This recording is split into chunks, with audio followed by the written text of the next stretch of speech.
Have you ever felt like someone's words burned straight through your peace, or their careless actions tore at the edges of your self-control? Maybe it was a cheap insult, a thoughtless gesture, or a petty slight that shouldn't have mattered. But it did. And here's the uncomfortable truth the Stoics would force you to face. The damage wasn't done by them, it was done by you. You handed over the keys to your inner world and let someone else drive it into chaos. Most of us live as if our emotions are at the mercy of everyone around us. What if you stopped giving people that power? What if you could meet every insult, every provocation, every unfair moment with the same stillness as a mountain in the storm? This isn't about ignoring your feelings. It's about mastering them so completely that nothing can pull you off course. If you're ready to reclaim that kind of control, please subscribe. For your own good, let it be a choice to grow stronger, to think deeper, and to live in a way that no one and nothing can shake. 1. Own your reaction. Sometimes it feels like the world is out to test you. You wake up with good intentions, ready to have a smooth day, and then life happens. Maybe it's the barista getting your order wrong after you repeated it twice. Maybe it's a coworker making a sly comment that feels more like a jab than a joke. Or maybe it's a stranger cutting you off in traffic without even a glance in the rearview mirror. In moments like these, the first instinct is often to point fingers. They ruined my mood. They made me angry. But the truth, as hard as it can be to swallow, is that no one can truly make you feel anything without your consent. It's a lesson the Stoics mastered centuries ago.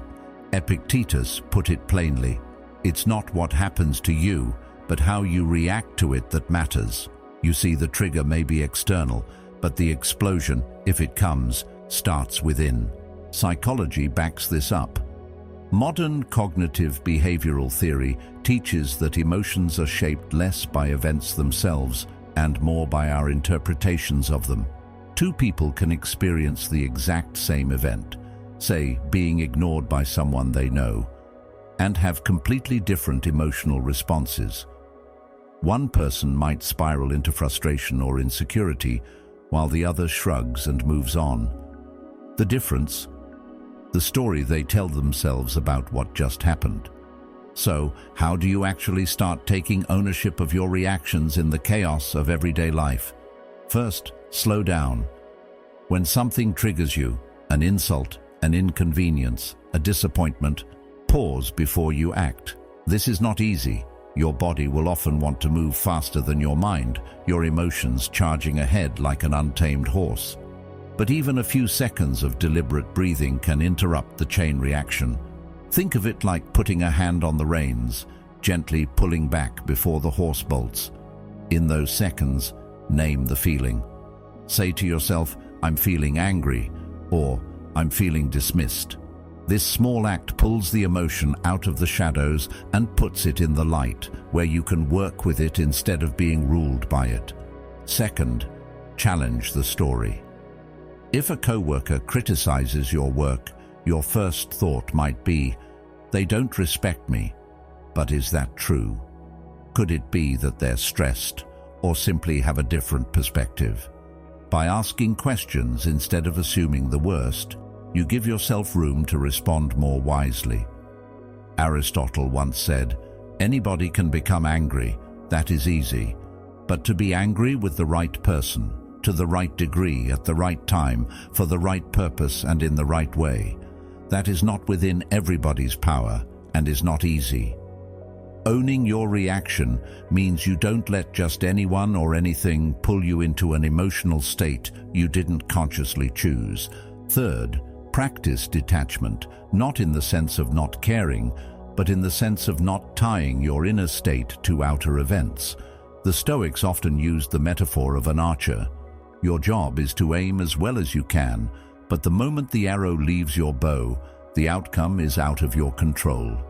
Wind, distance, and countless other factors will determine where it lands. Life works the same way. You control your aim, your actions, your words, your mindset. You don't control the results. When you really absorb this, you stop reacting as if the universe owes you perfect outcomes. This is the hidden gift in moments that test your patience. They reveal what's still unsettled inside you. If you find yourself overreacting to small slights, ask, why does this bother me so much? What wound is this touching?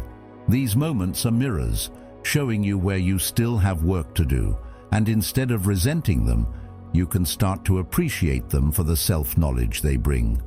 There's also a practical benefit to owning your reaction. You become unpredictable in the best way. People who want to provoke you lose their power when you stop giving them the satisfaction of a predictable emotional explosion. Imagine someone trying to light a fire under you, only to find there's no spark to catch. Of course, this doesn't mean suppressing your emotions. Suppression is just bottled pressure waiting to burst. Owning your reaction means allowing yourself to feel whatever comes up, but deciding how, when, and if you express it.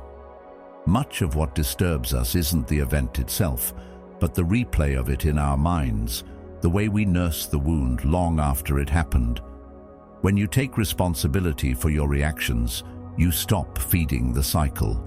You acknowledge the feeling, learn from it, and then let it pass like a cloud drifting across the sky. Owning your reaction is one way of making the unconscious conscious. Instead of running on emotional autopilot, you step into the driver's seat, and from there, you can steer toward outcomes that align with your values, rather than being jerked around by fleeting feelings. It's also worth noting that when you take full responsibility for your reactions, your relationships improve. People trust those who can keep their cool under pressure. You become the person others turn to in a crisis, not because you're emotionless, but because you're grounded. Your calm presence becomes a kind of anchor for everyone around you. And in a world that often feels like it's spinning out of control, that's a rare and valuable thing. In the end, owning your reaction is about reclaiming your freedom. If you let every person, every comment, every inconvenience dictate how you feel, you're essentially handing out pieces of your peace to anyone who wants to take them. But when you draw the line and say, I decide how I feel, no one else, you take that power back. You stop living as a victim of circumstance and start living as the author of your own emotional story. So the next time life throws you a curveball or a direct hit, remember the space between what happens and what you do about it. That space is yours. Guard it, use it, and with each choice you make in that space, you'll become stronger, calmer, and more in control of the only thing you ever truly have control over, yourself. 2. Pause before you respond. There's a moment in every heated interaction where the world seems to speed up. Words fly, emotions spike, and your body reacts before your mind catches up. It might be a sharp tone from a coworker, a sarcastic remark from a friend, or a stranger cutting you off in traffic. Instantly, you feel it. Your shoulders tense, your pulse quickens, your thoughts start racing toward a comeback. That's the moment most people lose control. They fire back without thinking, act on impulse, and then spend hours or even days regretting what they said or did. But it's in this exact moment that one of the most powerful skills you can develop comes into play: the ability to pause before you respond. It sounds simple, almost too simple, but don't underestimate it. This single habit can change the way you handle conflict, protect your relationships, and give you a kind of quiet authority that very few people ever master.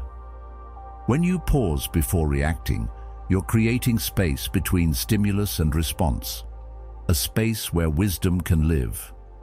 Pausing doesn't mean you're weak or avoiding confrontation. In fact, it's the opposite. It takes strength to hold back when every part of you wants to react. It's easy to be pulled by the current of your emotions. It's far harder to plant your feet and think. Pausing is the act of making your unconscious reactions conscious. It's about catching yourself in the middle of the automatic loop, trigger, reaction, regret, and interrupting it before it runs its course. The beauty of pausing is that it shifts your focus from immediate satisfaction to long-term outcome. When you react instantly, you're usually chasing relief. You want to release that surge of frustration or hurt.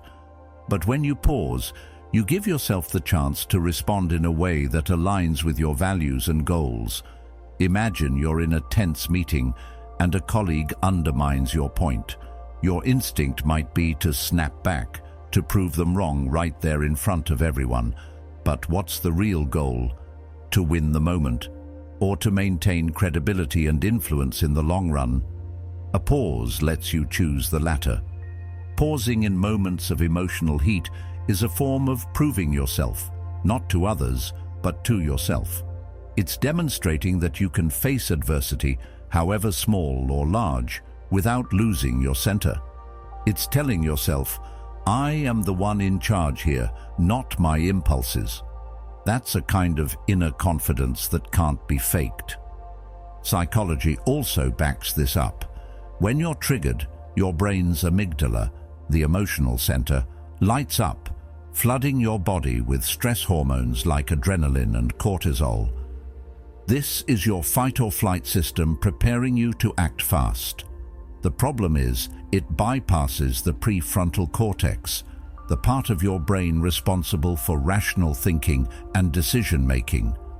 Pausing gives your prefrontal cortex a chance to come online. Even a few deep breaths can lower the emotional temperature enough for reason to catch up with emotion. And that's the practical part. The pause doesn't have to be long. In fact, it often takes less than 10 seconds to make a huge difference. The first step is awareness, catching yourself when you're triggered. The second is to breathe deeply and slowly. Once you've taken that breath, name what you're feeling. This isn't just self-help jargon, it's backed by neuroscience. Studies have shown that labeling emotions, I'm feeling angry, I'm feeling hurt, reduces their intensity.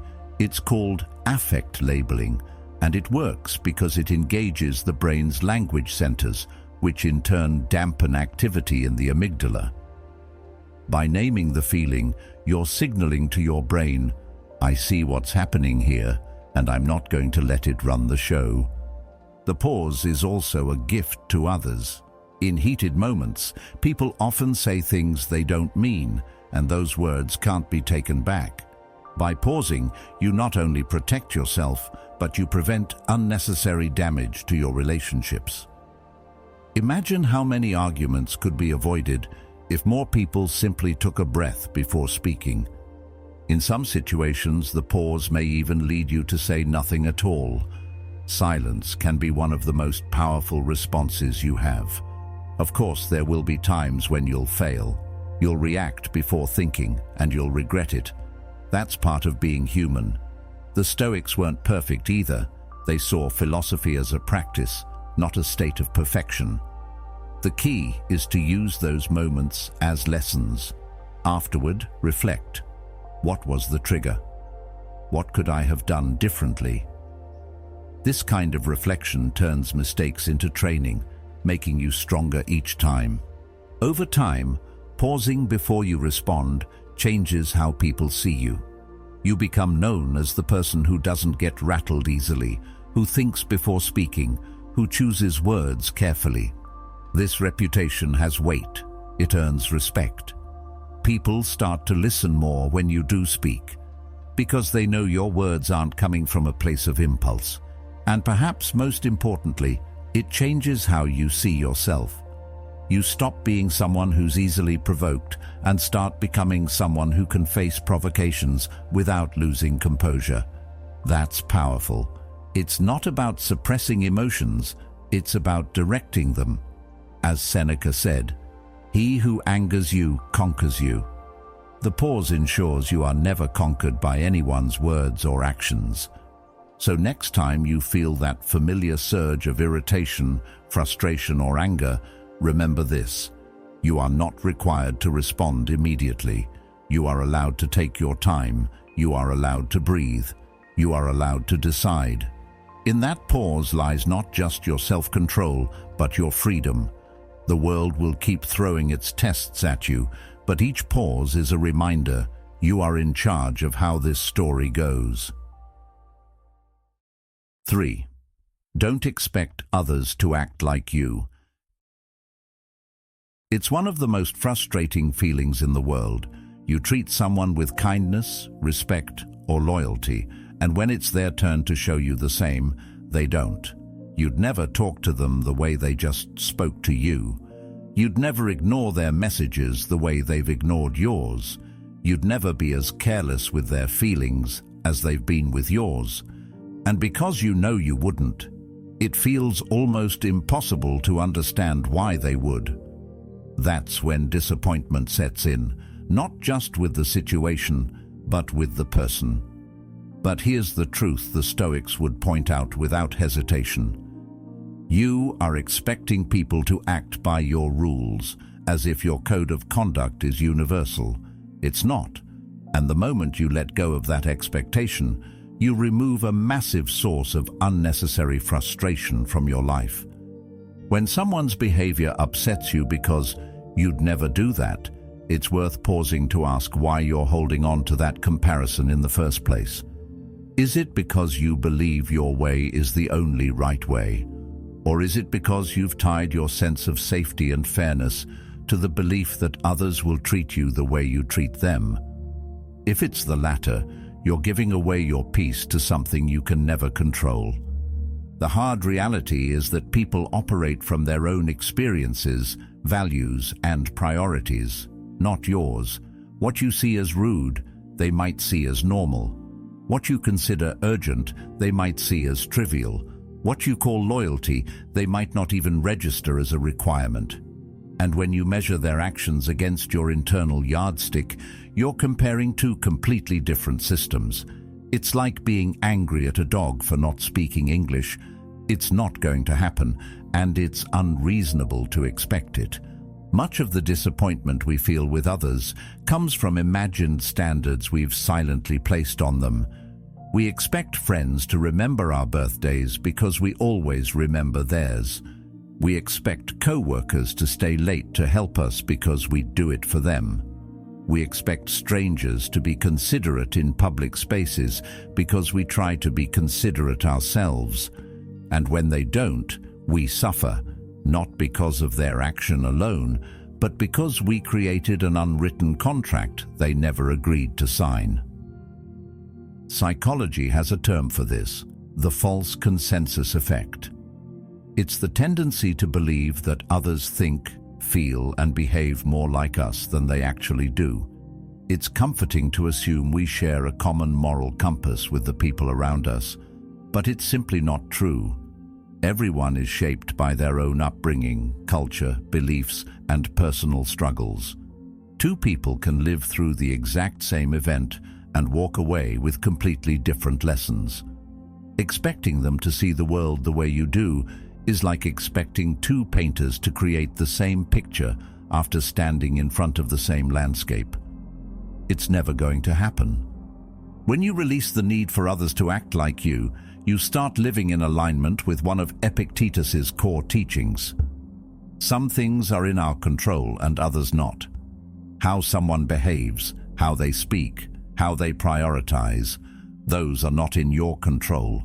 Your reaction, your boundaries, and your choices, those are. By focusing on your own behavior rather than policing theirs, you keep your power instead of handing it over to constant frustration. Think about how much lighter life becomes when you stop holding people to invisible standards. That friend who constantly cancels plans last minute. You can either keep expecting them to change or accept that this is who they are and choose whether you want them in your life on those terms. The co-worker who always takes credit for team ideas.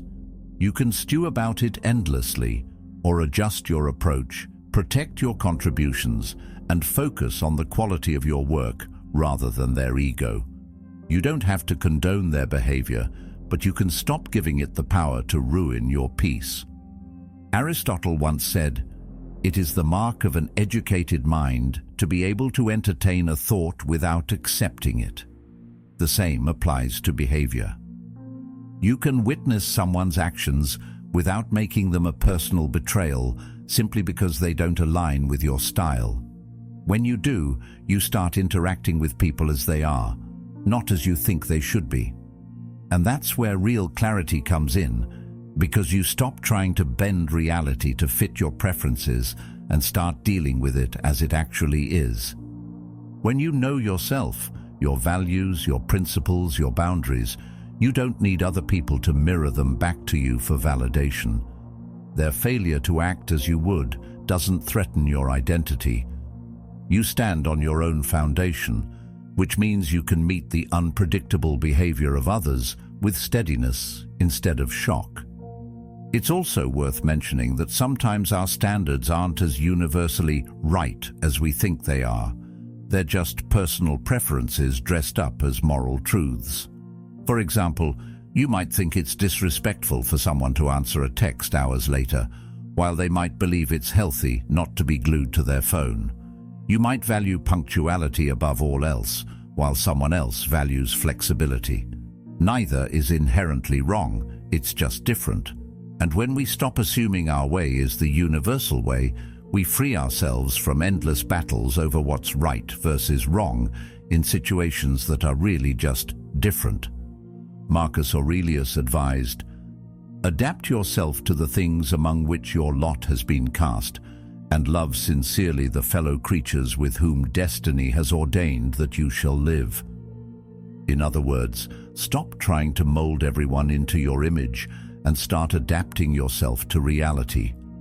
This doesn't mean accepting toxic behavior or abandoning your values. It means learning to navigate the wide range of human behavior without making it a constant source of pain. When you drop the expectation that others will act like you make room for compassion. You start to see that people's actions are often driven by their struggles, fears, or limitations. The rude cashier might be exhausted from working 2 jobs. The unreliable friend might be overwhelmed by personal issues they haven't shared. The co-worker who seems self-centered might be operating from deep insecurity.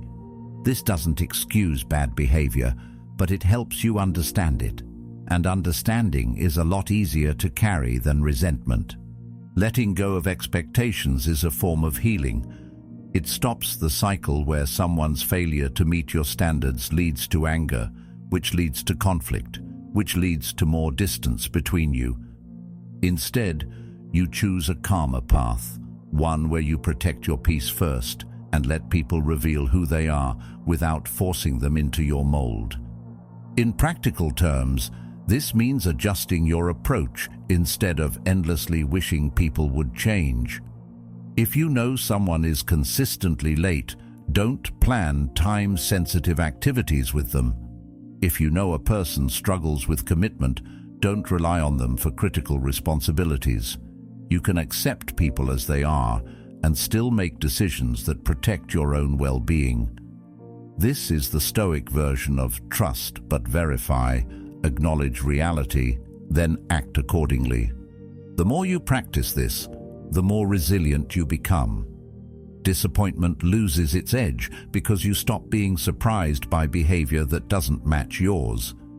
You start each interaction with clear eyes, not rose-colored glasses, and that makes you far harder to shake.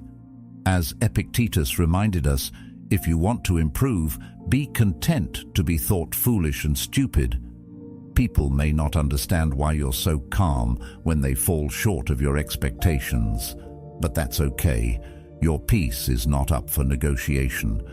Ultimately, not expecting others to act like you is about reclaiming your mental and emotional freedom. You're no longer chained to the exhausting task of trying to control the uncontrollable. You're no longer constantly judging the world for failing to live up to your script. Instead, you become the kind of person who can adapt to any room, any situation, any personality, without losing yourself in the process. That's not just a Stoic skill, that's a life skill, and once you master it, you'll wonder why you ever lived any other way. 4. Let go of the need to be right. There's a certain rush that comes when you feel you're right. It's that quiet but undeniable spark of satisfaction in knowing you have the facts, the logic, and the moral high ground all lined up in your favor. And when someone challenges you, that spark often turns into a flame. You want to prove it, to show them, to make them see things your way. But here's the problem. The more you cling to that need to be right, the more it drains you. You burn energy on arguments that don't really matter. You create tension where there could be connection. And sometimes, even when you win, you walk away feeling more empty than victorious. The Stoics saw this for what it is, not a sign of strength, but a subtle form of weakness. Marcus Aurelius wrote, "You always own the option of having no opinion." That's not about apathy. It's about choosing where to invest your energy and knowing when silence or agreement is more valuable than proving a point. We live in a world that rewards winning debates, especially in the age of social media, where every disagreement can become a performance. But winning in the eyes of others isn't the same as winning in life. Much of the suffering that comes from arguments is imagined. It's the belief that if you don't defend your point, you'll be seen as weak or wrong. In reality, most disagreements aren't about truth at all. They're about ego, and ego, if left unchecked, will trade your peace for the hollow satisfaction of being right. That's especially true in arguments. The next time you feel that tension rising and the words, "That's not true," forming in your mouth, pause and ask, why is this bothering me so much? Is it because the other person is truly spreading dangerous misinformation, or is it because their disagreement feels like a challenge to your identity? If it's the latter, you're no longer fighting for truth. You're fighting for your ego's comfort. And the cost of that fight is often far greater than whatever point you were trying to prove. The Stoics believed that controlling your own mind was the highest form of power. If someone says something you disagree with, your reaction is where the real battle happens. You can jump in and try to correct them, which often leads to defensiveness and escalation, or you can choose to listen, even if you still disagree, and protect your inner calm. That doesn't mean you let harmful ideas spread unchecked. It means you learn to tell the difference between battles worth fighting and those that are nothing more than noise. This is where humility comes in, and humility is deeply tied to wisdom. Letting go of the need to be right doesn't mean you surrender your intelligence or your beliefs. It means you can hold space for other perspectives without feeling threatened by them. It means you trust yourself enough to know that someone else's opinion, no matter how wrong it may seem, cannot diminish your truth. When you constantly feel the need to prove yourself, you're living in reaction mode. The other person controls the terms of the conversation, and your emotions become tied to their agreement or disagreement. That's giving away power. Marcus Aurelius reminded himself, "The best revenge is not to be like your enemy." In arguments, your enemy is not always the person you're speaking to.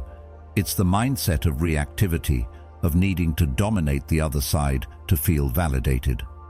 The best revenge on that mindset is refusing to let it dictate your words or actions. From a psychological standpoint, the need to be right often comes from deep insecurity.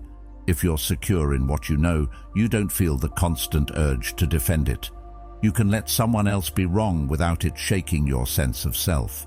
The irony is, when you stop trying so hard to prove you're right, people are more likely to listen to you.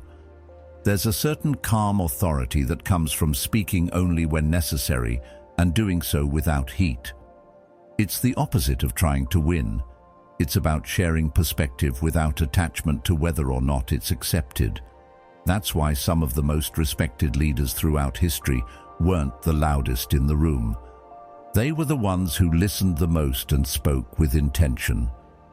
Letting go of the need to be right is also a form of respect for yourself and for others. It acknowledges that the relationship, the peace in the moment, and the preservation of your energy are often more valuable than scoring a rhetorical victory. Seneca wrote, "We should conduct ourselves not as if we ought to live for the body, but as if we could not live without it." In the same way, we should conduct ourselves not as if we ought to live for our arguments, but as if we could live perfectly well without them. In practice, this means learning to recognize when a conversation has shifted from productive to pointless. If you notice the tone changing, voices getting louder, or both sides repeating themselves, it's time to disengage. You can do this gracefully. You can say, "I see we're looking at this differently," or "I understand your point," and leave it at that. These aren't signs of surrender. They're signs that you value your peace more than your pride. Marcus Aurelius also advised, "If it is not right, do not do it. If it is not true, do not say it." This is a reminder that integrity matters more than winning. Sometimes when we're desperate to prove our point, we stretch the truth, exaggerate, or make assumptions. But truth doesn't need embellishment, and your integrity isn't worth trading for a fleeting sense of victory. It's important to remember that not every disagreement needs resolution. This is one of the hardest truths to accept. We like closure. We like the feeling of a conversation ending with everyone on the same page. But in reality, some differences are meant to remain. When you embrace this mindset, your world becomes calmer. You start to see arguments for what they often are. Two people defending their perspectives, shaped by lifetimes of experiences that neither can fully share or replicate. You stop trying to rewrite someone's life story in a single conversation. You realize that you can respect someone and still think they're wrong, and you can disagree without creating an enemy. In letting go of the need to be right, you also let go of the emotional exhaustion that comes with constant debating. You reclaim time, energy, and mental space for things that actually matter. You notice you're less tense, more open-minded, and far more resilient when challenges come your way. That's because your peace is no longer tied to someone else's agreement. Epictetus gave perhaps the most fitting reminder: it is impossible for a man to learn what he thinks he already knows. If you're always fighting to be right, you close the door to learning. But if you're willing to release the need to prove yourself, you make space for growth. You might even discover that the other person's perspective, while different from yours, has value you hadn't considered. The choice is always yours: win the argument or keep the peace. And in keeping the peace, you often win something much greater: self-respect, emotional clarity, and stronger relationships. The Stoics didn't avoid conflict out of fear. They avoided it out of wisdom. They knew that life is too short to waste on battles that add nothing to your character. So next time you feel that familiar pull to jump in, to correct, to prove, pause. Ask yourself if this is worth your time, your energy, your inner calm, and if it's not, let it go. Because the truth is, being right is overrated. Being at peace, that's where the real power is. 5. Don't let words define your worth. It's strange how a few words, sometimes even a single sentence, can feel heavier than a stone. Someone makes an offhand remark, maybe it's about your work, your appearance, your choices, and suddenly it's echoing in your head hours, even days later. You replay it over and over, wondering what they meant, wondering if it's true. The human mind is wired to respond to language in a powerful way. We remember praise, but criticism often digs deeper and stays longer. The danger is when we start treating other people's opinions as if they're carved into stone, as if they're the ultimate truth about who we are. But the Stoics would warn us, Words have no power over you unless you give them power. Marcus Aurelius said, "If you are distressed by anything external, the pain is not due to the thing itself, but to your estimate of it, and this you have the power to revoke at any moment." In the same way, everything people choose to say about you reflects something about their own lens, their beliefs, their values, their insecurities. When someone criticizes your ambition, maybe it's because they've given up on their own dreams.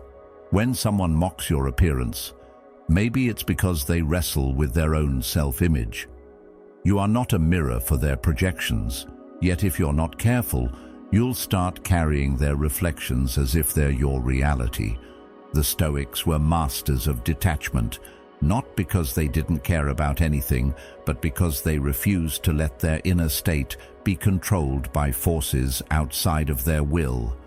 Epictetus taught, "If anyone tells you that a certain person speaks ill of you, do not make excuses about what is said of you, but answer, 'He was ignorant of my other faults, else he would not have mentioned only these.'" It's a lesson in humility and humor, reminding us that we all have flaws, but no single person's opinion can sum up the entirety of who we are. From a psychological perspective, this is about separating your identity from feedback. Feedback can be useful when it's constructive, but when it's unhelpful, malicious, or uninformed, it becomes noise. Neuroscience even shows that our brains process social rejection in similar ways to physical pain. That's why words can feel like they hurt. But pain isn't always a reliable signal of truth. It's simply a signal that something has touched us deeply. The challenge is deciding whether that something deserves to stay with us or be released. If your sense of worth rises and falls with every compliment or criticism, you'll spend your life riding an emotional roller coaster you can't control. One day you'll feel invincible because someone praised you. The next, you'll feel small because someone criticized you. The Stoics sought a steadier ground, a sense of self that remains the same whether people cheer or jeer. This isn't about ignoring all opinions. The Stoics didn't shut themselves off from feedback. They listened, but they filtered. If someone you trust offers you criticism, consider it carefully, but measure it against your own principles and the reality of who you are. The words of those who love you, respect you, and know you well carry a different weight than the words of someone who barely knows your story. The key is to decide who gets a voice in shaping your self-perception. Think of your mind like a house. You wouldn't leave the front door wide open for anyone to walk in and rearrange your furniture. In the same way, you shouldn't leave your identity open for anyone to redefine with a careless comment. The people who lash out the most are often the ones struggling the most. Their words are shaped by their wounds, and if you absorb them unfiltered, you're letting their pain become your burden. Imagine someone handing you a heavy box that isn't yours to carry. You can choose to take it, or you can choose to set it down. The pause between hearing someone's opinion and deciding whether to accept it is where your power lies. Even in modern psychology, there's an understanding that our self-worth must be intrinsic, not extrinsic. External validation feels good, but it's fleeting. Internal validation, the kind that comes from knowing your values, your intentions, and your effort, is unshakable. Aristotle's wisdom aligns here. Knowing yourself is the beginning of all wisdom. When you truly know yourself, it's harder for someone else's words to uproot you. There's also the danger of chasing approval. If you spend your life trying to make sure nobody ever says anything bad about you, you'll end up diluting yourself to fit everyone's preferences. And in the process, you'll lose the very qualities that make you unique. We often forget that every opinion is just that, an opinion. It's not a divine decree. It's not an unshakable truth. It's one person's perspective at one point in time, shaped by their own experiences and biases.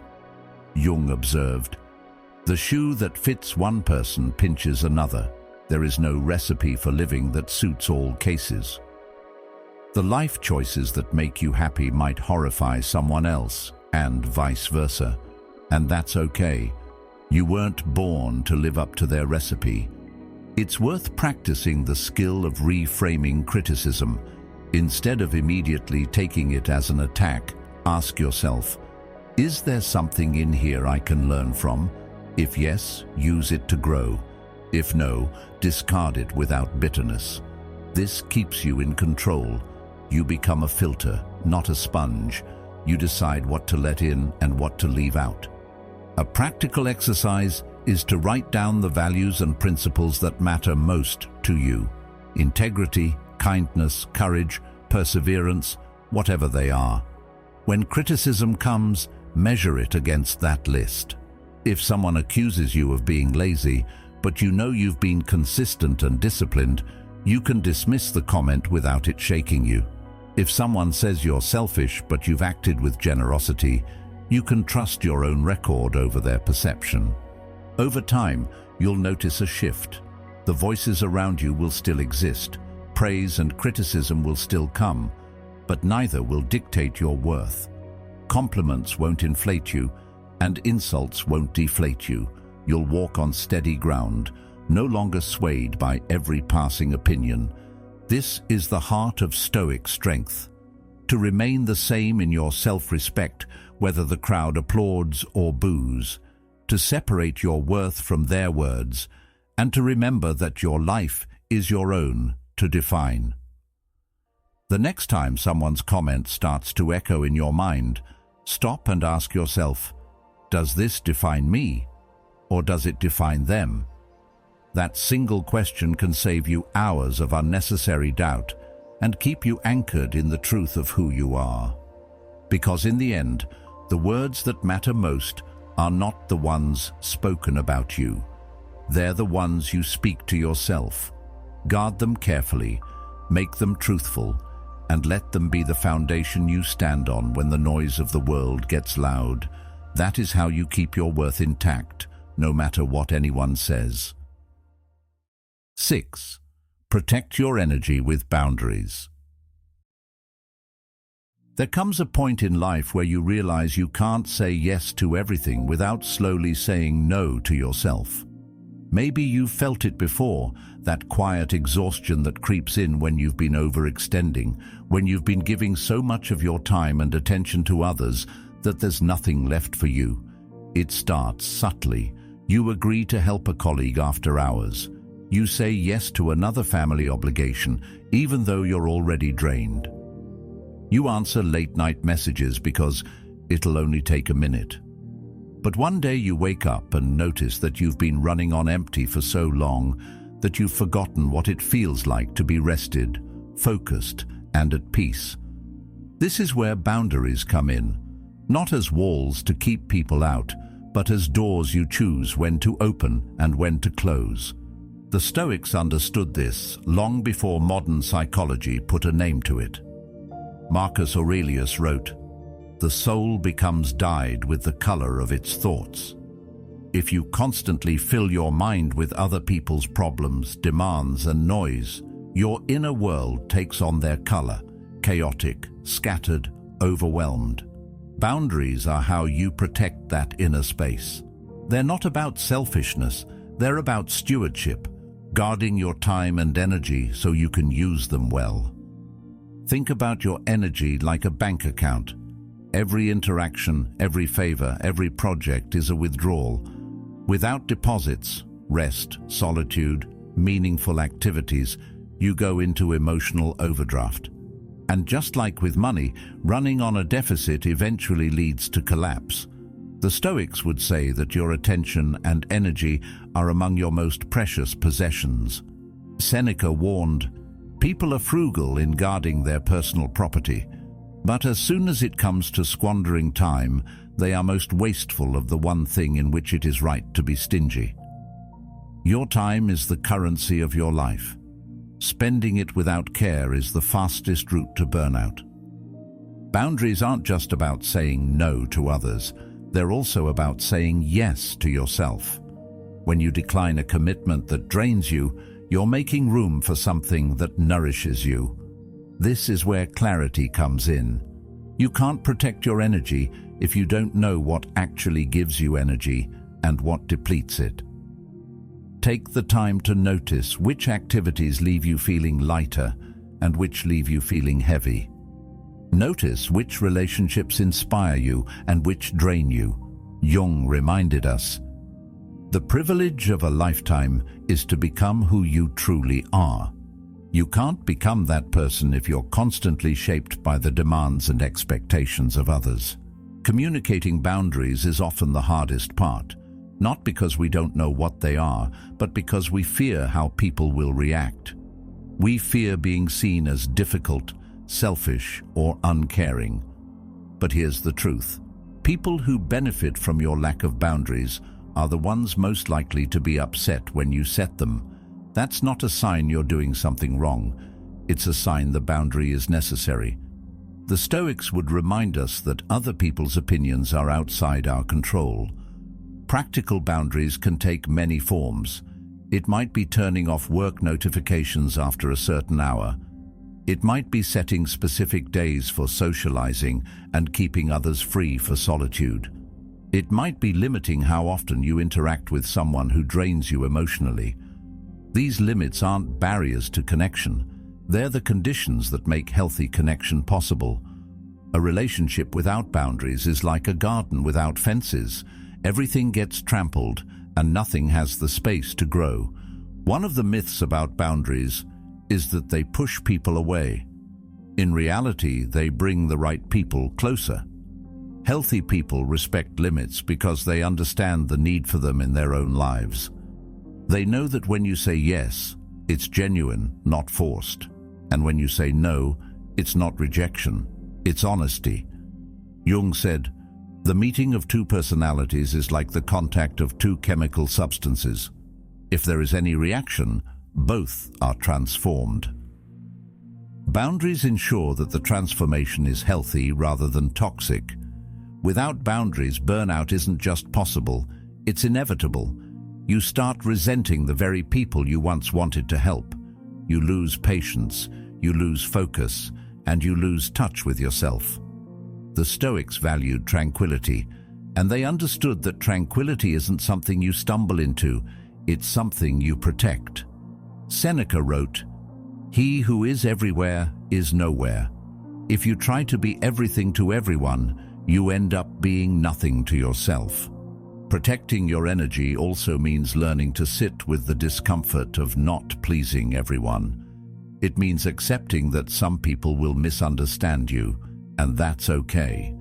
The more you practice setting and keeping boundaries, the more you'll notice a shift, not just in your schedule, but in your mindset. You'll start to see your time and attention as sacred. You'll stop explaining yourself so much. You'll feel lighter, more in control, more focused. You'll realize that boundaries aren't about building walls. They're about building a life that you can actually enjoy living. And here's something the Stoics knew well. When you protect your energy, you can give more to the people and causes that matter. You can show up fully without resentment or exhaustion because you've cared for yourself first. It's like the wisdom we hear on airplanes: secure your own oxygen mask before helping others. Protecting your energy with boundaries is an act of self-respect. It's a declaration that your life is valuable, your time is limited, and your attention is precious. And when you live by that, you stop scattering yourself thin and start living with intention. You stop reacting to every knock at the door and start deciding who and what gets invited in. Because at the end of the day, your energy is your life force. If you give it away carelessly, you'll have nothing left for what truly matters. But if you guard it with wisdom and courage, you'll have the strength to live fully, love deeply, and face life with the calm resilience the Stoics admired. Boundaries aren't just a skill, they're a way of life. And the sooner you embrace them, the sooner you'll find the peace and clarity you've been craving. 7. Detach from the opinions of others. There's a certain kind of freedom most people never experience. The freedom of living without constantly looking over your shoulder to see what others think. From the moment we're young, we're taught to measure ourselves through the eyes of others, grades, likes, compliments, approval. And because of that conditioning, many people spend their entire lives chasing validation, always adjusting who they are to fit what someone else might approve of. It's exhausting, and worse, it's dangerous. When your sense of worth depends on the shifting opinions of others, you give away control over your own happiness. The Stoics understood this centuries ago. When you live for approval, you're not really living for yourself. You're living as a reflection of what you think others want to see. And the problem with that is obvious. Different people want different things. One person praises you for being bold, another criticizes you for being arrogant. One admires your independence, another calls it selfishness. If you try to please everyone, you'll twist yourself into a shape that doesn't even resemble who you really are. Psychology backs this up. Humans have a deep-seated need for social belonging, which served us well in the past when being part of a group meant survival. But in the modern world, this instinct can become a trap. Social media amplifies it. Suddenly, your worth feels like it's measured by hearts, shares, and views. You become more focused on looking good than being good, more invested in the appearance of success than the reality of it. There's an important mental shift that happens when you start filtering opinions. You stop taking them as truth and start seeing them as data points. An opinion is just a reflection of someone's personal beliefs, shaped by their own experiences, insecurities, and worldview.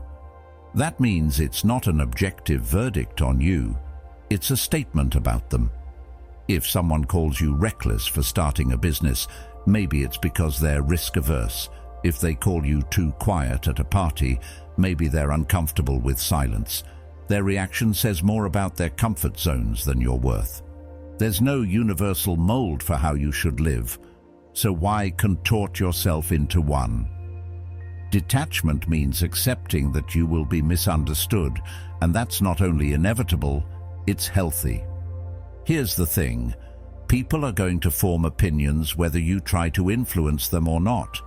They'll judge based on incomplete information, misunderstandings, or even pure projection.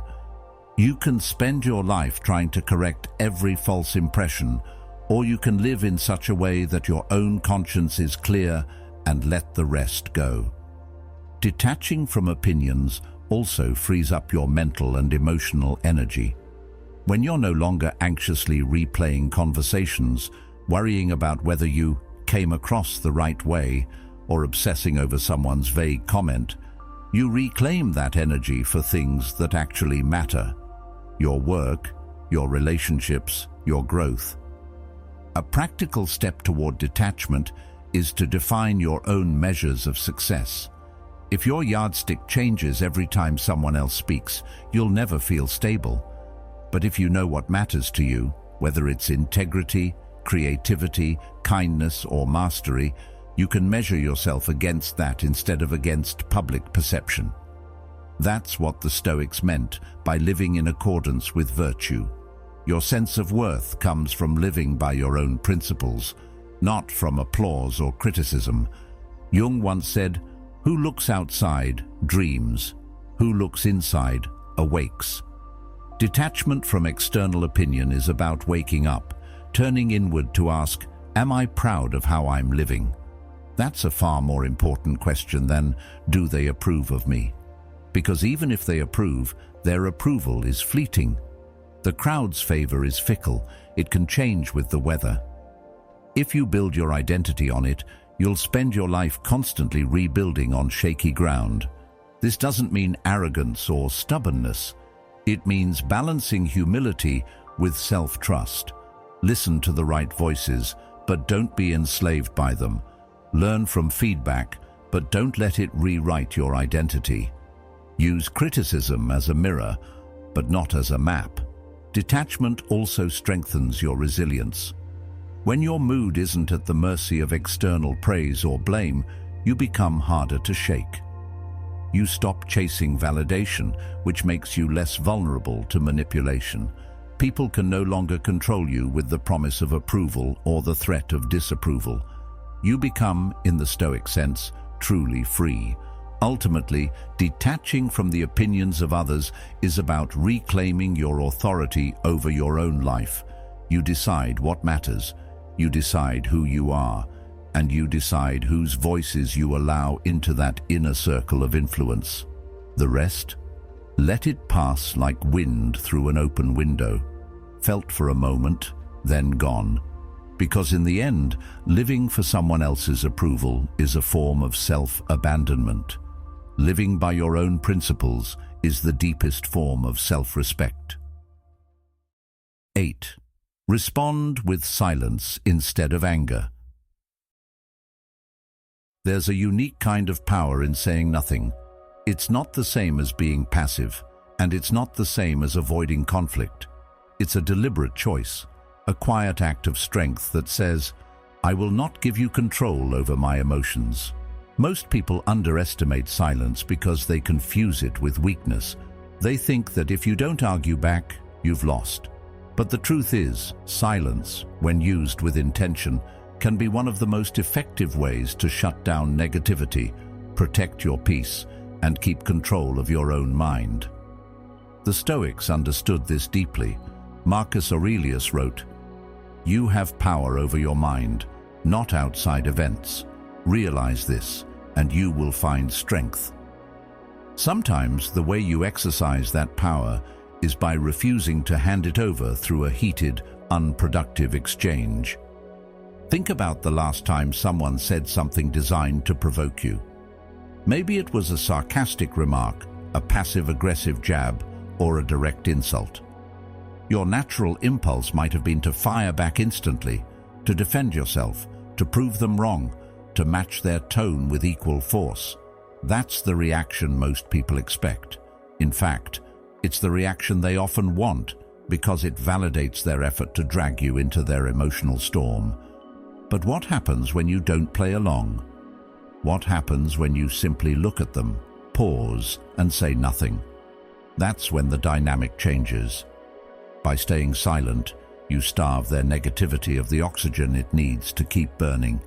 Epictetus warned, "Any person capable of angering you becomes your master." When you react with immediate anger, you hand that person a piece of your freedom. You give them proof that their words or actions can dictate your emotional state. But when you choose silence, you take that power back.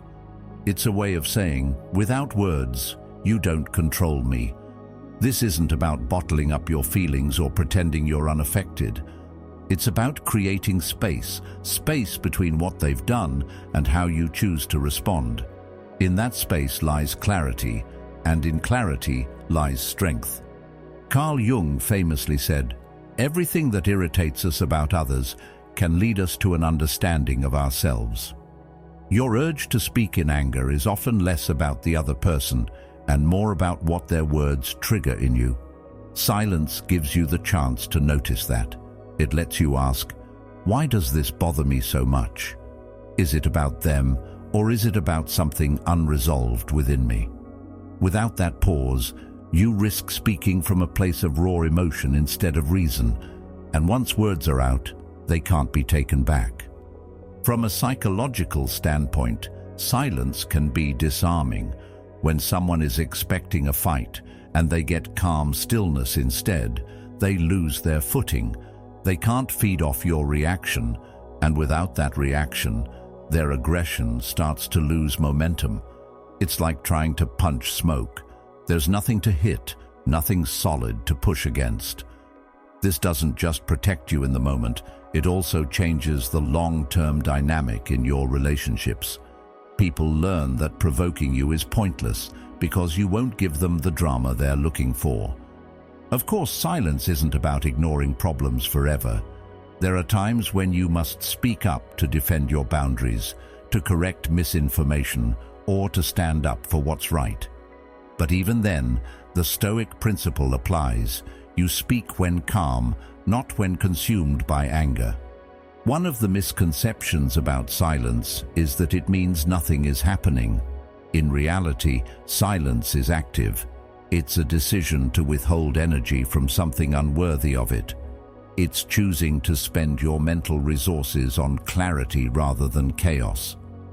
In relationships, whether personal or professional, that kind of restraint earns respect over time. People begin to understand that you don't get pulled into every conflict, that you don't respond to bait. And in a world where outrage is the default, that makes you stand out. Carl Jung also observed, knowing your own darkness is the best method for dealing with the darkness of other people. Silence gives you the breathing room to face your own darkness before you project it outward. When someone provokes you, there's always a temptation to match their hostility, to throw your own shadows at them. But if you're aware of those shadows, you can choose not to unleash them. You can choose a different path, one that keeps you aligned with your values instead of being hijacked by your emotions. The beauty of responding with silence is that it works in almost every setting. In the workplace, it prevents you from saying something in frustration that you'll regret. In personal relationships, it signals that you value peace over pointless battles. In public or on social media, it keeps you from feeding cycles of negativity that never lead anywhere good. There's also a subtle form of influence that comes with silence. People remember when you could have lashed out but didn't. They notice the restraint, and it can shift the way they approach you in the future. Silence commands a certain respect because it's rare. Most people react instantly, emotionally. The one who pauses, who chooses their battles, who lets silence do the talking, that person becomes memorable. When you choose silence over anger, you also protect your health. Anger, when it spirals, floods your body with stress hormones. Your heart rate spikes, your muscles tighten, your mind narrows. This might have been useful in moments of physical danger thousands of years ago, but in everyday life, it often does more harm than good. Silence interrupts that stress response. It lets your body settle, your mind expand, and your perspective widen. Silence is not surrender. It's not weakness. It's choosing the higher ground, not because you can't fight, but because you know it's not worth fighting. It's the self-control that allows you to act with intention rather than impulse. And in a noisy world where everyone feels entitled to the last word, the person who can stand in calm, deliberate quiet often speaks the loudest of all. In the end, responding with silence instead of anger is about preserving your energy for the battles that matter, protecting your dignity in the face of provocation, and keeping your inner peace intact no matter what chaos swirls around you. That's not avoidance, that's mastery. And mastery, as the Stoics would say, is the truest form of strength. 9. Use gratitude as a reset button. It's remarkable how quickly our mood can shift when we focus on what's wrong. A small inconvenience, a careless comment, a change in plans, suddenly our attention narrows until all we can see is the frustration in front of us. That's when we start spiraling. We replay the moment, add new layers of irritation, and let the feeling grow larger than it needs to be. But there's a way to interrupt that cycle, to pull your mind back before it sinks too deep into negativity. Gratitude is that reset button. It's not about pretending nothing bad is happening, and it's not about blind optimism. It's about deliberately shifting your focus to what's still good, what's still working, and what's still worth appreciating. The Stoics practiced this daily, not because their lives were free from problems, but because they knew the mind can be trained to see beyond them. We often underestimate how powerful that shift in perspective can be. Anger thrives in a mind that's narrowed down to a single grievance. It feeds on the feeling that everything is wrong. But when you step back and start naming what's good, even in the middle of difficulty, you rob that anger of its oxygen. Marcus Aurelius reminded himself, "When you arise in the morning, think of what a precious privilege it is to be alive, to breathe, to think, to enjoy, to love." He wasn't writing those words in a time of comfort. He was a ruler facing war, disease, and constant political pressure. If he could find space for gratitude under those conditions, then it's possible for us too. Carl Jung observed, "Even a happy life cannot be without a measure of darkness, and the word happy would lose its meaning if it were not balanced by sadness." Gratitude doesn't erase difficulty, it gives context to it. It's a reminder that life is rarely all good or all bad. There's almost always something in the mix that's worth noticing, something that softens the weight of the moment. When you can hold both the challenge and the blessing in your mind at the same time, your emotions stop feeling so absolute. One of the simplest ways to use gratitude as a reset button is to start small. The mind often resists gratitude in moments of frustration because it feels fake to be thankful when you're upset. That's why starting with obvious, concrete things works. You might be stuck in traffic, but you're grateful you have a car. You might have had an argument with a friend, but you're grateful you have relationships that matter enough to fight for. These aren't meant to deny the problem. They're meant to remind you it's not the whole picture. Epictetus said, "He is a wise man who does not grieve for the things which he has not, but rejoices for those which he has." Gratitude also works because it pulls you into the present moment. Anger often lives in the past, replaying what just happened, or in the future, imagining what you'll say or do next. Gratitude is grounded in now. It asks, what right here in this moment is worth appreciating? That shift pulls your focus out of mental time travel and back into reality. And reality, more often than not, is more balanced than your thoughts are making it seem. Psychology supports this. Studies on gratitude show that regularly practicing it rewires the brain to be more attuned to positive experiences. This doesn't mean you'll stop noticing problems, but it does mean they won't dominate your mental space as much. Over time, you'll start finding gratitude more naturally, even in situations where it feels like there's little to be thankful for. Gratitude also disrupts the tendency to compare. A lot of anger, especially low-grade, lingering frustration, comes from the belief that someone else has it easier, better, or more than you do. When you're in that mindset, you're measuring your life against someone else's highlight reel. Gratitude flips the lens inward, reminding you of what's uniquely yours, what's valuable in your life regardless of what others have. Marcus Aurelius advised himself to confine yourself to the present. Gratitude is one of the most effective ways to do that. A useful practice when anger starts to take hold is the 3 and 3 method.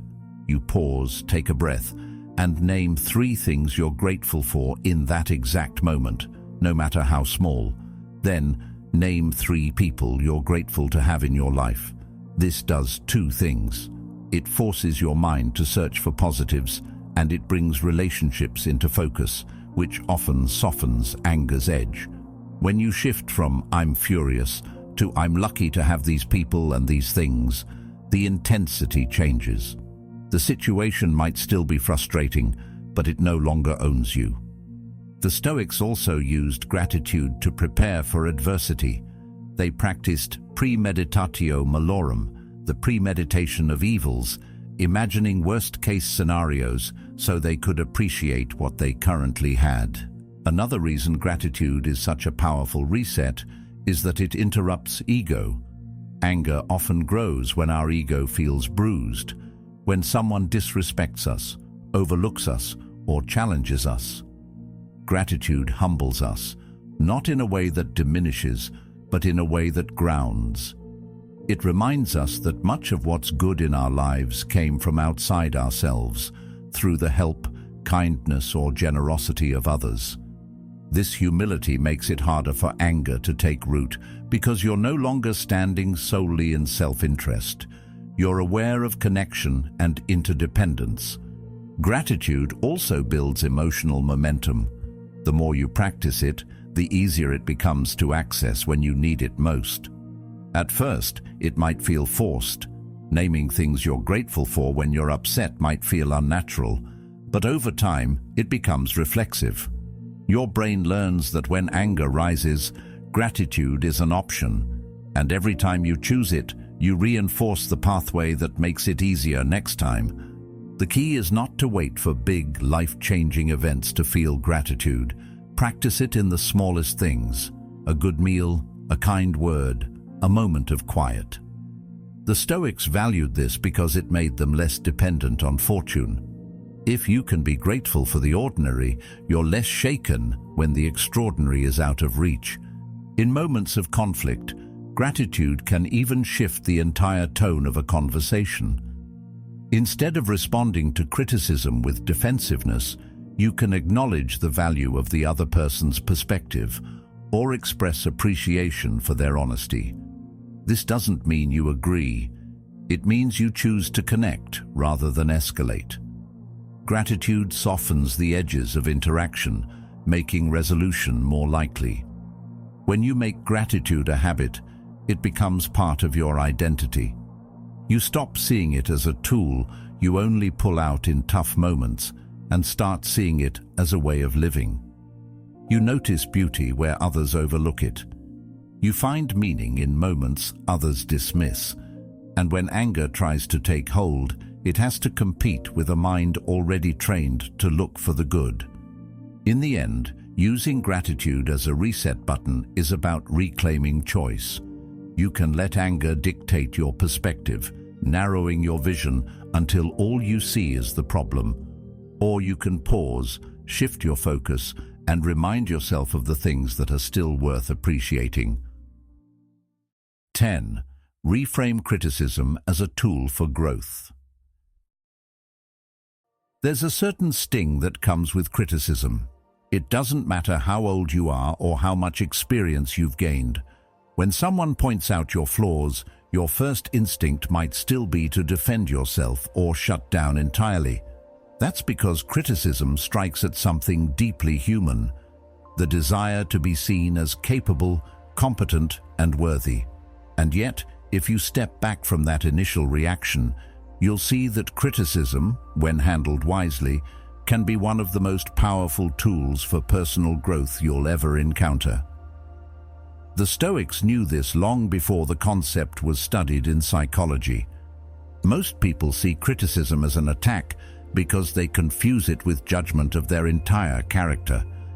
But in truth, feedback, whether gentle or blunt, is often about a single aspect of your actions, not the totality of who you are. Of course, not all criticism is created equal. Some of it is constructive, offered with the intention of helping you grow. Other times, it's malicious, rooted in envy, resentment, or misunderstanding. The Stoics would tell you that your job is to filter. One of the best ways to reframe criticism is to view it as raw material. Imagine it as clay. Sometimes it comes in a refined, workable form, and sometimes it's full of debris you have to sift through. Either way, if you're patient enough, you can shape something valuable out of it. Jung's perspective reinforces this. Until you make the unconscious conscious, it will direct your life and you will call it fate. Criticism, when examined, can bring unconscious habits or blind spots into the light. Once they're visible, you can work on them intentionally rather than being steered by them without realizing it. Psychology confirms that feedback is essential for learning. We're not wired to self-correct effectively in isolation. We need external mirrors to see what we can't see from the inside. But here's the catch. Just because someone hands you a mirror doesn't mean the reflection is accurate. That's why discernment is so important. When you receive criticism, ask yourself, does this person have the knowledge or experience to offer meaningful insight? Do they understand my intentions and context? Do they want me to succeed, or are they trying to tear me down? Sometimes the most valuable criticism comes from places you least expect. It might be blunt, poorly worded, or delivered in a heated moment, but inside it, there can still be a truth worth extracting. That said, it's equally important to protect yourself from feedback that serves no purpose but harm. Malicious criticism is easy to spot once you stop taking every word personally. It's vague, often attacking your character instead of your actions. It offers no clear suggestions for improvement, only judgment. When someone's feedback provokes a strong emotional reaction, it's worth asking yourself why. Is it because their words touched on something you already suspect might be true? Or is it because you've attached your self-worth too tightly to being flawless? Self-inquiry turns criticism from a wound into a doorway, an entry point for deeper understanding. Reframing criticism also builds resilience. The more you practice separating the useful from the useless, the less reactive you become. You learn to hold criticism in your hand without letting it pierce you, turning it over, examining it, and deciding for yourself what to keep. Over time, this makes you unshakable, not because you never hear negative things, but because you no longer let them define you. In practical terms, you can turn criticism into a tool for growth by following a simple process. Pause before reacting, evaluate the source, look for the lesson, and then decide what action, if any, to take. If the feedback is valid, act on it with gratitude. If it's not, release it without resentment. This way, every piece of criticism becomes either a gift or a discarded package. You never carry what you don't need. One of the most liberating parts of this mindset is that it removes the fear of being wrong. When you no longer see mistakes as proof of inadequacy, you stop avoiding situations where you might fail. And when you stop avoiding them, you start growing faster. Ultimately, reframing criticism as a tool for growth is about shifting from ego to curiosity. Instead of thinking, "How dare they say that about me?" you start thinking, "What can I learn from this?" That shift not only makes you more adaptable, it makes you more at peace. The Stoics sought tranquility not through avoiding challenges, but through meeting them with the right mindset. Criticism is one of those challenges, a small but potent test of your ability to remain steady, open, and committed to improvement. And when you approach it this way, you'll find that even the harshest words can be reshaped into something valuable. You'll stop fearing feedback because you'll know you have the power to decide what to do with it. In the end, that's what real growth looks like. Not perfection, but progress built on the courage to listen, learn, and keep moving forward. 11th, practice negative visualization. Most people start their day hoping for things to go smoothly. They want polite conversations, cooperative co-workers, no unexpected problems, and no one cutting them off in traffic. And when life doesn't deliver that perfect scenario, frustration sets in fast. But the Stoics would say that's exactly why so many people feel blindsided and angry, because they expect the world to behave perfectly. They didn't. They prepared for its chaos. Marcus Aurelius began his mornings by reminding himself, "Today I shall be meeting with interference, ingratitude, insolence, disloyalty, ill will, and selfishness." That wasn't cynicism. It was strategy. He wasn't predicting the worst to feel miserable. He was preparing his mind so that when challenges came, he would be ready. This practice is what the Stoics called negative visualization, and it's a tool that can transform how you handle life's inevitable difficulties. The concept is simple but powerful. You deliberately imagine potential challenges, setbacks, or disrespect before they happen. You picture scenarios that could frustrate you: someone speaking rudely, plans falling apart, a deal going wrong, so that when reality throws one of them your way, it doesn't hit you like a surprise attack. Instead of reacting with shock or outrage, you think, "I knew this could happen. I'm ready." The modern mind often resists this idea, thinking it's pessimistic. But the Stoics saw it as mental armor. Negative visualization is exactly that, making the darkness conscious so it can't control you from the shadows.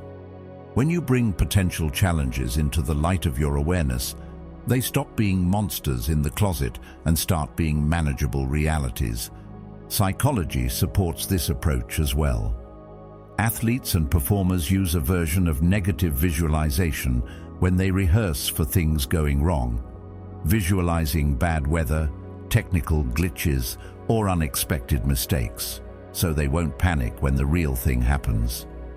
It's not about obsessing over worst-case scenarios, but about expanding your tolerance for discomfort.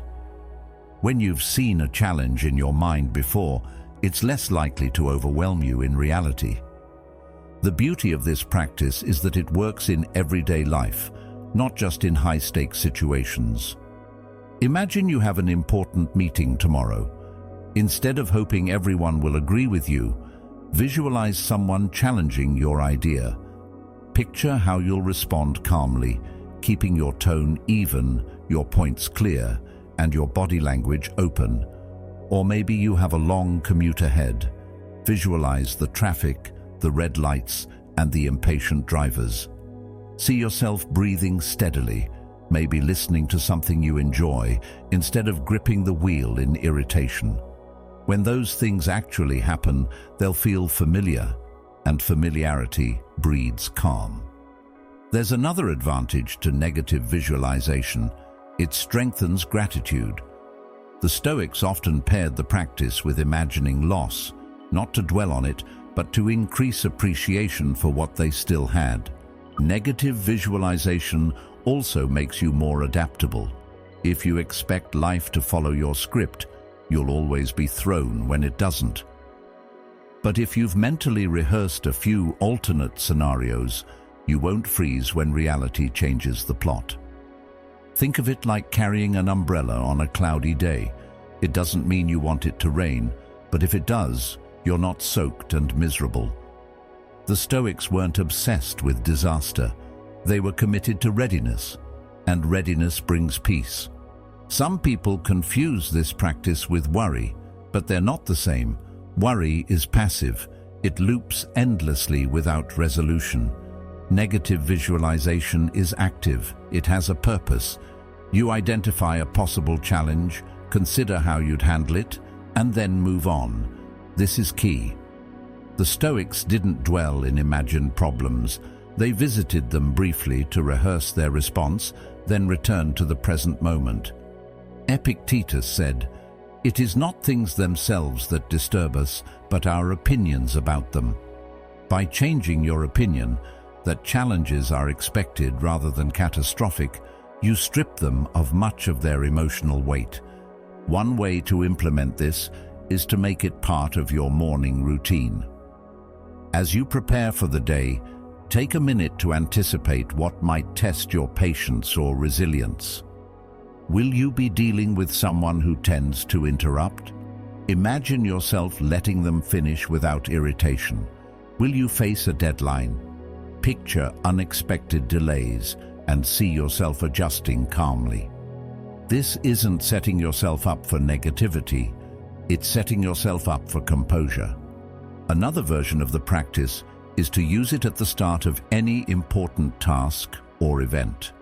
Before a presentation, imagine technical problems. Before a trip, imagine delays. Before a family gathering, imagine old tensions resurfacing.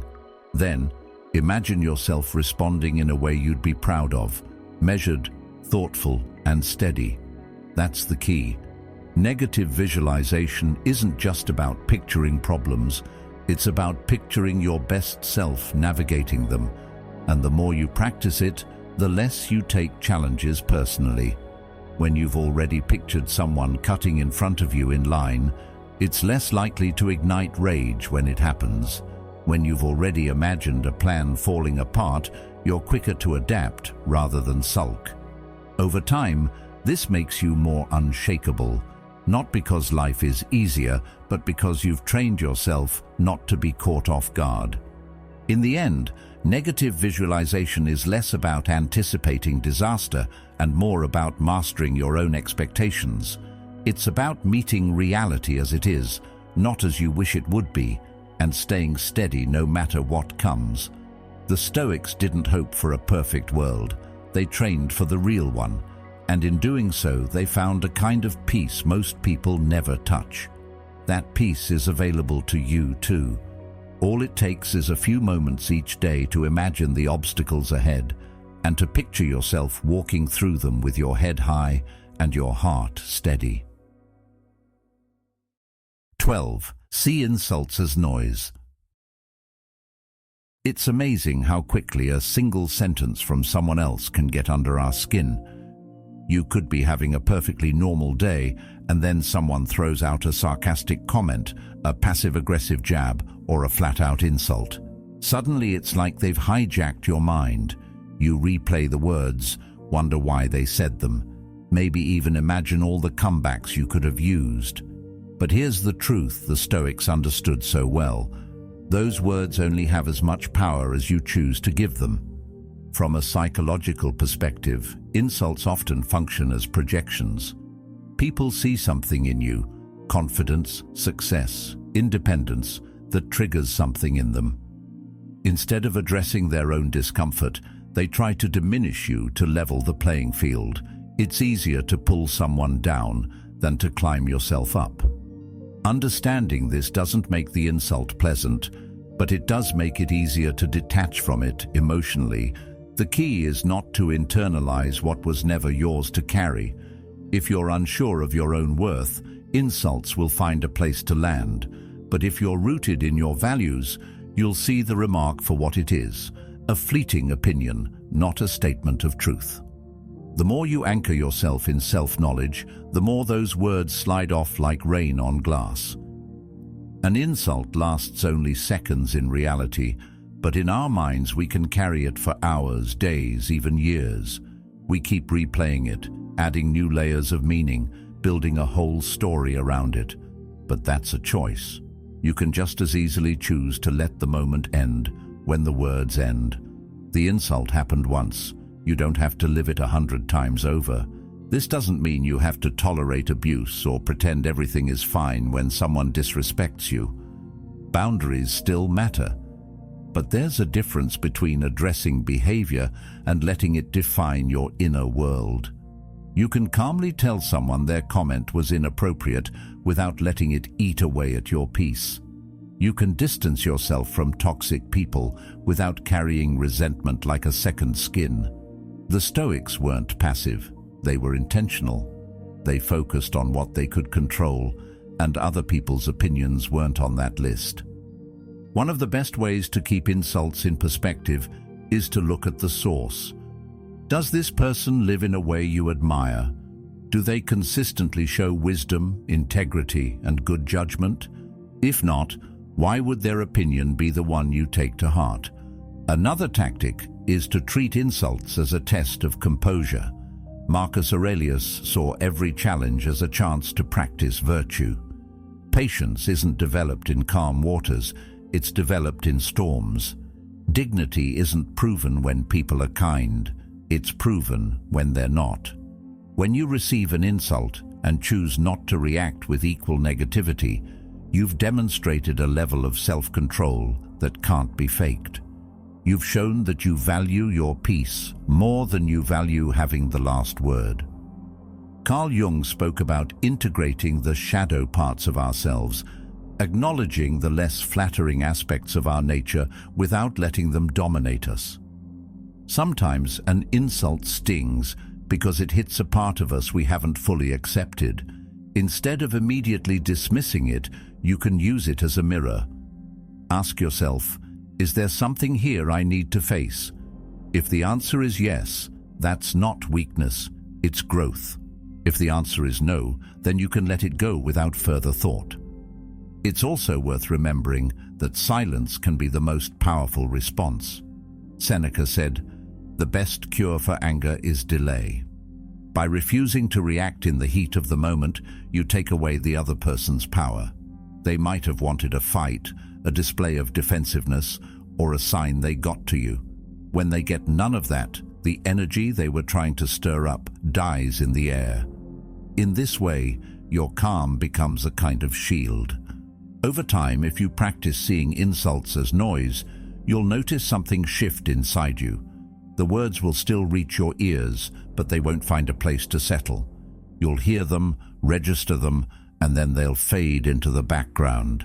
This doesn't make you detached from reality. It makes you free from being emotionally dragged around by every careless remark. And perhaps that's the real lesson here. You don't have to fight every insult to win. Sometimes victory is in refusing to enter the battle at all. An insult is just a sound. Its meaning only exists if you decide to accept it. So the next time someone throws words meant to wound, pause and remind yourself, this says more about them than it does about me. In that moment, you'll have done something the Stoics valued above all else. You'll have chosen peace over pettiness, strength over reaction, and wisdom over noise. 13. Pick your battles wisely. Life has a way of presenting us with endless invitations to fight. Someone makes a passive-aggressive remark. A stranger online posts something you disagree with. A colleague takes credit for an idea. A friend shares a belief that goes against everything you stand for. Each of these moments tempts you to jump in, to prove a point, to defend yourself, to set the record straight. But here's the thing, if you treat every disagreement, every slight, every perceived injustice as a battle that must be fought, you'll burn through your energy faster than anything else. You'll end up scattered, drained, and constantly on edge. The Stoics understood this all too well. When you don't choose your battles wisely, life starts to feel like one long argument, and the cost isn't just your time. It's your peace, your focus, your ability to move forward. Choosing your battles doesn't mean you're passive or indifferent. It means you're strategic. Think of your energy like currency. You wouldn't spend it carelessly on things that don't matter, so why spend your emotional resources that way? From a psychological perspective, constantly engaging in every conflict you encounter is a form of ego trap. You feel compelled to respond because your pride is on the line, because you can't bear the thought of losing or letting someone think they've bested you. Jung spoke to this when he said, "I am not what happened to me. I am what I choose to become." When you react to everything, you let circumstances and other people's behavior dictate your identity. When you choose your battles, you decide who you're going to be in each situation, and that's real power. Picking your battles wisely also means thinking about the long-term consequences. Will this matter in a year? Will engaging here help me or harm me? Will it change anything meaningful, or will it just escalate tension? The Stoics often reminded themselves of the brevity of life. There's a certain peace that comes when you stop trying to win every skirmish. You learn to distinguish between a battle of the ego and a battle of principle. The ego wants to be right, to have the last word, to be seen as superior. Principle, on the other hand, asks, does this issue matter to my integrity, my values, or the well-being of others? If the answer is no, then walking away isn't a loss. It's a win for your own clarity and stability. Sometimes letting something go feels unnatural, especially if you're used to defending yourself at every turn. But when you experience the calm that comes from not reacting, it becomes addictive in the best way. You start to realize that your silence doesn't mean agreement. It means control. It means you are deciding where your attention goes. And attention, like time, is one of the most valuable things you have. The practice also requires humility. Sometimes you'll realize that a battle you were ready to fight was actually just a distraction from something more important. Sometimes the best use of your energy is not to prove you're right, but to preserve your focus for something that truly matters. The Stoics knew that attention is the gateway to a good life. What you give it to grows, and what you starve eventually fades. When you start applying this principle in everyday life, you'll notice a shift. The petty arguments stop consuming you. You become less reactive, more deliberate. People might even accuse you of not caring enough about certain issues. But you'll know the truth. You care deeply, just not about everything. You've learned that caring for everything equally means diluting your care for the things that actually matter. And here's the paradox. When you stop scattering your energy on small battles, you actually have more strength for the big ones. The issues that truly align with your values, the fights that genuinely matter to you, those you can enter with full presence, clarity, and resilience. In the end, picking your battles wisely is about self-respect and self-mastery. It's about recognizing that your life is too short and your energy too precious to be spent on every provocation that crosses your path. It's about knowing when to speak, when to act, and when to simply let it go. The Stoics would call this wisdom. 14. Focus only on what you can control. One of the quickest ways to drain your energy and lose your peace is to obsess over things you have no control over. It's a trap almost everyone falls into at some point. You replay conversations in your head, wondering why someone said what they did. You try to predict how a situation will unfold, even though the outcome is in someone else's hands. You stress over the weather, over politics, over other people's decisions, as if sheer willpower or worry could bend reality to your liking. But the truth is, no amount of thinking, talking, or stressing changes what's outside your influence. The Stoics built their entire philosophy on this understanding. When you start to really grasp this, it's like someone handed you a master key to peace of mind. It doesn't mean you stop caring about what happens around you. It means you stop wasting your energy on things you can't shape directly. The challenge is that our minds are wired to fixate on the uncontrollable. If someone treats you unfairly, your instinct is to replay the scene, think about what you should have said, or imagine ways to make them see they were wrong. But none of that changes the fact that their behavior is theirs to own, not yours. The only part you control is how you respond, whether you meet them with patience, walk away, set a boundary, or choose silence. The Stoics didn't just accept this truth, they trained for it. They saw life as a constant practice of redirecting energy inward, toward the sphere where action actually matters. Seneca offered a warning that fits perfectly here. We suffer more often in imagination than in reality.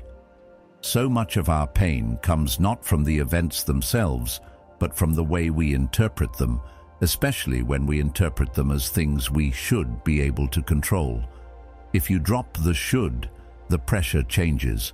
You stop expecting the weather to be perfect, people to always be kind, or life to follow your timeline. You focus instead on your adaptability, your patience, and your preparation.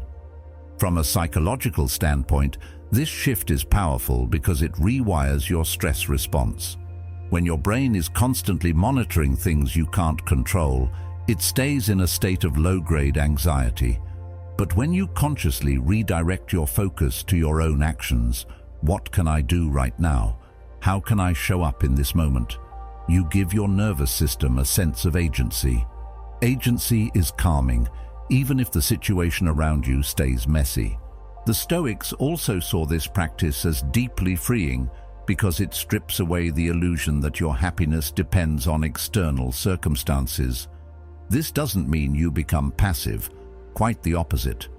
By letting go of what you can't control, you create more space and energy to fully commit to what you can. Your work, your health, your integrity, your relationships, all of these are within your reach. If you pour yourself into these, you'll see more tangible progress than if you scatter your focus on things you can only influence indirectly, if at all. Sometimes this focus requires conscious rituals. You might start your day by listing the things you'll inevitably face that are outside your control: traffic, other people's moods, market fluctuations, and mentally releasing them before they happen. This is a Stoic habit of premeditation, preparing yourself for reality so you're not shaken by it. At the same time, you identify where your effort can actually make a difference. Your attitude in traffic, your kindness regardless of someone else's tone, your decision-making under uncertainty. And here's the irony. Sometimes when you stop trying to control others, you influence them more. A calm, grounded presence can be more persuasive than any argument. People feel the difference between someone who's clinging and someone who's centered. There's also a long-term resilience that comes from this mindset. Life will always contain unpredictability, illness, loss, unexpected change. If you've practiced focusing only on what's within your reach, you'll meet those moments with steadier hands. You won't waste time railing against the parts you can't change. You'll move more quickly into action on the parts you can. And that shift can be the difference between feeling powerless and feeling prepared. At its core, focusing only on what you can control is about sovereignty. Your mind is your territory. Your actions are your responsibility. Everything else is outside the walls of your influence. You can observe it, interact with it, even be affected by it, but you don't rule it. And when you stop trying to rule what's not yours, you finally have the bandwidth to rule what is. That's where freedom lives. So the next time you feel your energy slipping into frustration over someone else's behavior, a decision you weren't part of, or an outcome you can't force, pause. Ask yourself, is this mine to control? If the answer is no, let it go, not out of apathy, but out of wisdom. The Stoics would say this is one of the most important choices you can make each day, because it determines whether your energy is spent building your life or lost trying to steer the wind. 15. Master the art of letting go. There's a saying that holding on to anger is like drinking poison and expecting the other person to die. It's clever, yes, but it's also painfully true.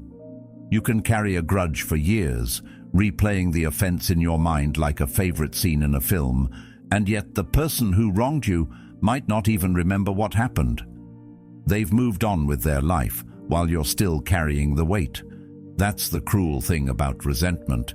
It punishes the one holding it far more than the one who caused it. The Stoics knew this well. Grudges have a way of disguising themselves as strength. We think that by holding on to the memory of what someone did, we're protecting ourselves, keeping our guard up. In reality, it's the opposite. From a psychological perspective, holding on to resentment keeps the nervous system in a low-level fight-or-flight state. Your body reacts to the memory of the offense almost as if it's happening again, flooding you with stress hormones. Over time, this wears you down physically as well as emotionally.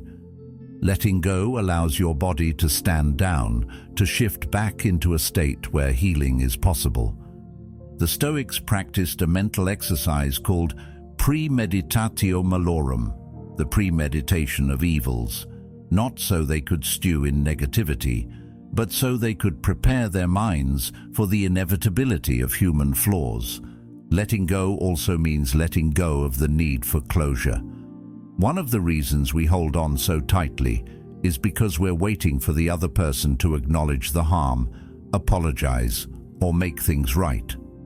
But the Stoics would tell you that depending on someone else for your peace is a dangerous game. The harm happened once, but every time you replay it, you suffer again.